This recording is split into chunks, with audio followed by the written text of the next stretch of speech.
Dance का बाप है।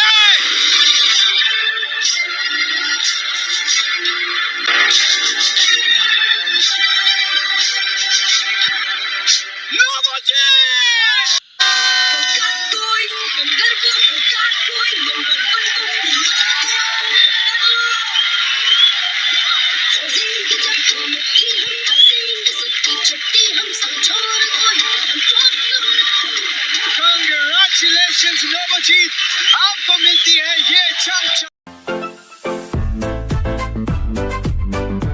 बर' हारिनि गेजेराव मोनसे गोजोनथाव खौरां। बर'नि आंगो फिसा नवजित नार्जारिया Zee TV DID little master season 5 grand फिनालाव देरहासार जानो हानाया जोबोद बाखनायथाव। बे बादायनायाव गोबां हादरनिफ्राय बादायनो बाहागो लादोंमोन। नाथाय नवजित नार्जारिया गासै बादायारिखौबो फेजेननानै सेथि मासियाव जायगा लानो हानाया बाखनायथाव जादों। नवजित नार्जारिनि देरहासार जानो हानायखौ नुनानै गोबां बर' हारिनि गेजेराव थरसे हाथरखि बादि जानानै थासिगोन। नवजित नार्जारिखौ गोबां बर' हारिनि आफादनि नाजानायाव देरहासार जानो हानायखौ नुनो मोन्दों। जेरै दुलाराय बर' फरायसा आफादनि बिथोन बादियै भट होनो खावलायनायाव नवजित नार्जारिया दिनै देरहासारनो हादों। नवजित नार्जारिया देरहासार जानानै ट्रफिजों लोगोसे 10 लाख रां बान्थाखौ नाजावनो हायो। देरहासार जानो हानाय नवजित नार्जारिनि आंगो सिनायथियानो जादों गलाघाट जिल्लानि साखाथि गामिनि बिफा उपेन नार्जारी आरो बिमा जिरना नार्जारी। बिसाज्लानि देरहासार जानो हानायखौ नुनानै नवजित नार्जारिनि आंगो बिमानि मेगनाव मोदै गनायखौ नुनो मोन्दों। नवजित नार्जारिया देरहासार जानानै ट्रफिजों लोगोसे 10 लाख रां बान्थाखौ नाजावनो हायो।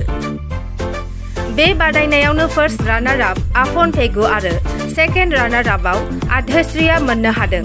नवजित नार्जारिखौ बर' रायजो राजाफ्रा गिखांनायजों देरहागोन ना देरहाया सन्देह दंमोन। नाथाय देरहानाय लोगो लोगोनो दिनै सोराङाव फैदों रंजाखांदों बर' रायजो राजाफोरनि मोखाङाव।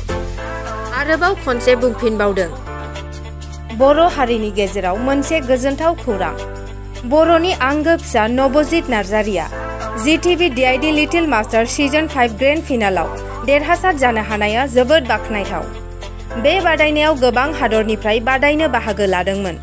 नाथाय नवजित नार्जारिया गासै बादायारिखौबो फेजेननानै सेथि मासियाव जायगा लानो हानाया बाखनायथाव जादों।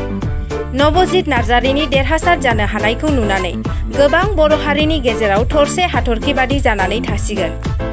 नवजित नार्जारिखौ गोबां बर' हारिनि आफादनि नाजानायाव देरहासार जानो हानायखौ नुनो मोन्दों।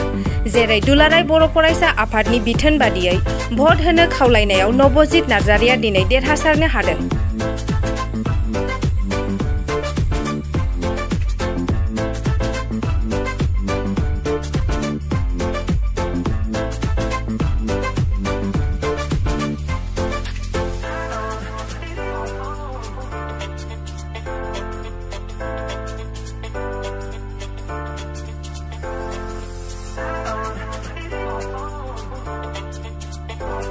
बर' हारिनि गेजेराव मोनसे गोजोनथाव खौरां। बर'नि आंगो फिसा नवजित नार्जारिया Zee TV DID little master season 5 grand फिनालाव देरहासार जानो हानाया जोबोद बाखनायथाव। बे बादायनायाव गोबां हादरनिफ्राय बादायनो बाहागो लादोंमोन। नाथाय नवजित नार्जारिया गासै बादायारिखौबो फेजेननानै सेथि मासियाव जायगा लानो हानाया बाखनायथाव जादों। नवजित नार्जारिनि देरहासार जानो हानायखौ नुनानै गोबां बर' हारिनि गेजेराव थरसे हाथरखि बादि जानानै थासिगोन।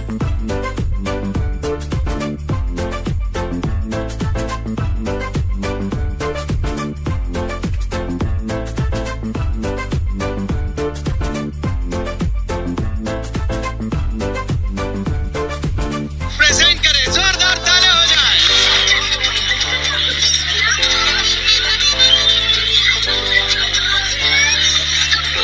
और अब मैं रिक्वेस्ट करूंगा मिस्टर राजेश अग्रहारी एमडी राजेश मसाले से कि वो आगे आए और हमारे विनर को 2 लाख रुपए का चेक प्रेजेंट करें। जोरदार तालियां हो जाए। और अब हमारे फर्स्ट रनर अप अपन को मिलती है ये ट्रॉफी सिल्वर वाली और साथ ही साथ जी टीवी की तरफ से 3 लाख रुपए। कांग्रेचुलेशंस, डांस का बाप है नवजीत।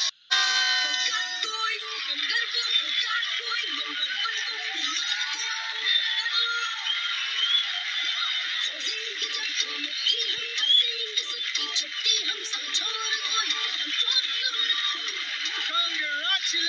Navajith, आपको मिलती है ये चंक।